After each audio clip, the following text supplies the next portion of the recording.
Hey, welcome to the channel. This is a video about how to update your Lumix camera with the firmware updates. If you browse YouTube, you'll see that there are new firmware updates, and they give us some quite interesting features for our cameras. So I thought I'd look at that, and we'll start with how it's done. So go to your browser and simply search on Panasonic AV support. And you'll see this page, and choose whichever one of these you want. And you'll see this page, and then you can scroll down to whichever your product is. So I want to update my S5 series camera. That's the S5 II. So I can look here, series S5 Mark II, version 3.2, January the 23rd. Go to the download page. So off you go to the download page. They've obviously designed this by somebody who was using the web back with me in 1995, and this is like his his nostalgic view of mid-90s website design. Here it is. And now here is the procedure to update. It's written out, and I followed exactly this, and it works fine. So I'm going to click download, and then we come to the EULA end user license agreement. I used to work with a guy in tech support who used to read the EULAs. Keith, if you're out there, still think about you, mate. So accept that, and it's going to go straight to the download, and there you can see top right of my browser, it's downloading away. Here we are in our downloads folder, and there is the file. That's how it arrived in my download folder, and that is the format you want it in. So we're just going to transfer that across to the SD card, and you just put it at the top level of the SD card. So as you know, you'll find your files here, but we don't need to do that. We want to put it on the top level so the camera will find it. So just copy that across.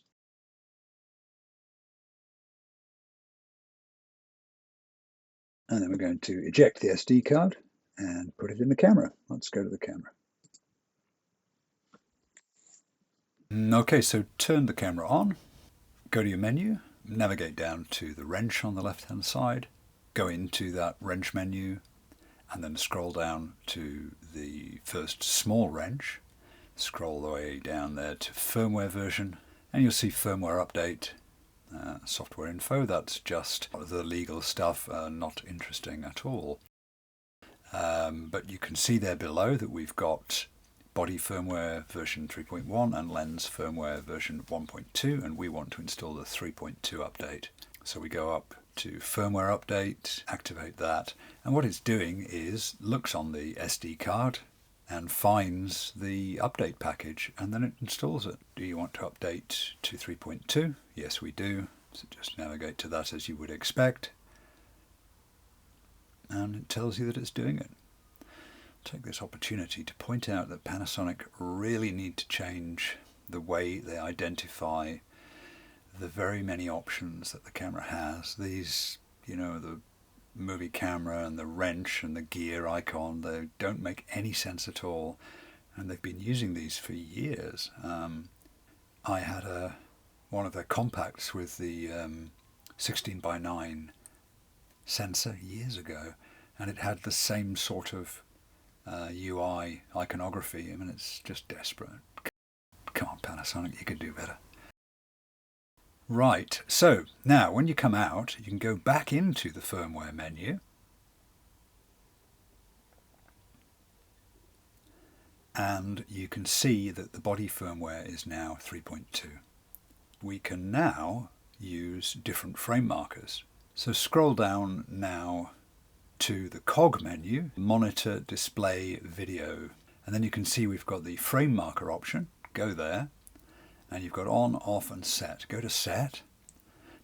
Now I'm already using a frame marker for 16:9, as you can see, but now we've got other options. Now we can add other markers. So I'm going to go to frame 2 and set up a new frame aspect. It comes up with useful options, and it's got custom there as well, look. but I'm going to select what I want, which is 9:16 vertical format. Now you can see it's put a second one in. So this is me using 6K open gate, and the sensor is a 3:2. And then what I'm doing is chopping up my video in post-production. But now hopefully I've shot what I wanted to shoot in the frame where I wanted. And now I've got this vertical frame that I can use for my vertical video. And so you can see there when we go back into the menu, we've got 16:9 frame and a 9:16 frame. I guess we could do another one. Instagram, I think, uses a different ratio. I don't use Instagram.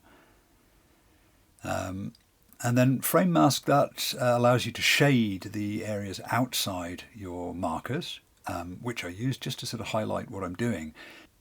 Okay, well, I hope that was helpful, and if it was, please tune in again. Enjoy your camera.